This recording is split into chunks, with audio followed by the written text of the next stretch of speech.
नमस्कार। भक्त काकभूषुंडी जी ने किसी पूर्व जन्म में एक बार शिव मंदिर में समागत गुरु को उठकर प्रणाम नहीं किया। यह एक नियम है और इसे सदा ध्यान में रखना चाहिए कि गुरुजनों का अपमान भीषण अपराध है और गुरु सेवा महान पुण्य कार्य है। गुरुजनों के अपराधी को भगवान भी क्षमा नहीं करते, उनको तो देवता से श्राप ही प्राप्त होता है।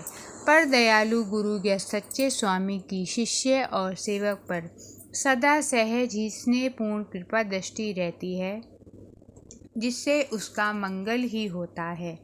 उनके द्वारा किए गए गुरु अपमान को भगवान शिव जी सहन नहीं कर सके। यद्यपि वह स्वयं भी शंकर के भक्त थे और वे भोले बाबा तो शीघ्र ही प्रसन्न भी हो जाते हैं अपने भक्तों पर, लेकिन गुरु अपराध की गुरुता का ख्याल करके उन्होंने अपने भक्त को अजगर हो जाने का श्राप दिया। बैठी रहे सी अजगर इव पापी, सर्व होई खल मल अति व्यापी। महाबिटप कोटर महु जाई, रहु अधमाधम अधगति पाई। गुरु तो स्वभाव से ही परम क्षमाशील थे, उन्हें क्रोध कभी आता ही नहीं था और न उनको अपने अपमान का रंज मात्र भी भान था। भगवान शिव के इस कठोर श्राप को सुनकर उनका करुणापूर्ण हृदय संतप्त हो उठा और उनके नेत्रों से अश्रुपात होने लगा। वह हाहाकार करते हुए भगवान शिव जी के चरणों में दंडवत प्रणाम करके अपने शिष्य के लिए स्नेह सिक्त हृदय से विनय करने लगे। उन्होंने गदगद स्वर में भगवान शंकर का स्तवन करके उन्हें प्रसन्न किया। तब भगवान शंकर ने प्रसन्न होकर आकाशवाणी द्वारा कहा, ब्राह्मण वर मांगो।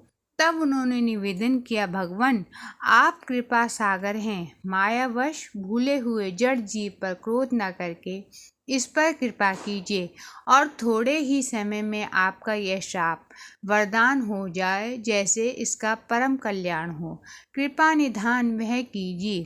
शंकर दीन दयाल अब एहि न हो कृपाल, साप अनुग्रह होई जेहि नाथ थोरे ही काल। भगवान शंकर ने क्षमाशील ब्राह्मण की पर हितपूर्ण वाणी सुनकर आकाशवाणी द्वारा एवमस्तु कहा और फिर बोले, ब्राह्मण यद्यपि इसने दारुण पाप किया था और मैंने श्राप भी क्रोध करके दिया था, फिर भी तुम्हारी साधुता पर रीझ कर अब मैं इस पर विशेष कृपा करूँगा। क्षमाशील परोपकारी पुरुष मुझे भगवान श्री राम के समान प्रिय है। मेरा श्राप तो व्यर्थ नहीं जाएगा, इसके 1000 जन्म होंगे, पर इसको जन्मते मरते जरा भी कष्ट दुख नहीं होगा। किसी भी जन्म में इसका ज्ञान दूर नहीं होगा और इसे भगवान राम की भक्ति प्राप्त होगी।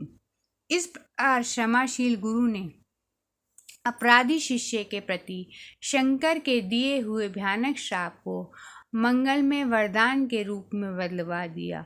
गुरु द्वारा की गई स्तुति रुद्राष्टक नाम से श्री रामचरितमानस के उत्तरकांड में प्राप्त है। आशा है आपको इस कहानी से कुछ शिक्षा अवश्य ही प्राप्त हुई होगी। धन्यवाद।